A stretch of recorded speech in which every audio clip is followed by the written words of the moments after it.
североамериканских индейцев племени Лакота существует даже легенда, посвященная этому предмету. Считается, что плохие сны запутываются в ловце снов, а хорошие проскальзывают через отверстие посередине. Именно этот предмет сегодня попробуем сделать собственными руками. Поможет нам в этом Анна Кокотова. Анна, здравствуйте. Что нужно для того, чтобы изготовить ловец снов своими руками? Для того, чтобы самому сделать такой ловец снов, в первую очередь нам понадобится основа из натуральной ивы. Также это нити для паутинки, это может быть мулине или любая другая нить. Для украшения нам понадобятся бусины всевозможные и, конечно же, перья. Основа из ивы изготавливается из натуральной ивы, которую лучше собирать летом. И делать это нужно в ближайшие полчаса после того, как она срезана, потому что ива имеет такое свойство, как затвердевать буквально через полчаса.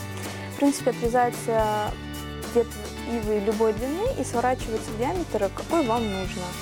И после этого она хранится день или два и становится жесткой и упругой. А для начала нам нужно сплести паутинку. С этого начинается, в принципе, весь процесс. Нужно выбрать любую нить, какого цвета вы захотите.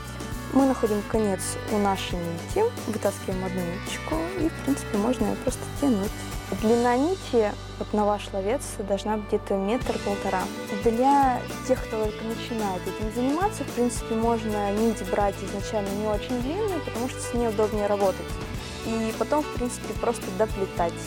Следующий наш шаг – нужно нить закрепить. В принципе, это делается очень просто. Берем нашу нитку, выворачиваем вокруг основы, делаем узелочек.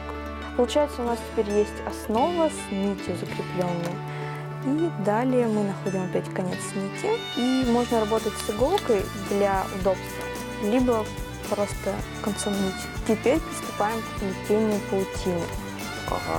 В классическом, можно сказать, ловце снов считается, что должно быть 8 лепестков.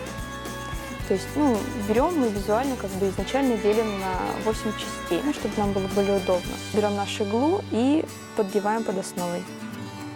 И под нить. Правильно. Вытаскиваем, подтягиваем и затягиваем. Получается у нас вот такой вот узелочек. И, в принципе, дальше продолжаем первый ряд делать в таком же порядке. Второй круг мы плетем точно так же, как первый. Но узелки мы плетем уже по первому кругу нити. И попутно мы можем уже вставлять наши бусинки. Следующий наш этап – это перья. Мы выбираем из всевозможного количества те, которые нравятся нам. Опять же, как угодно.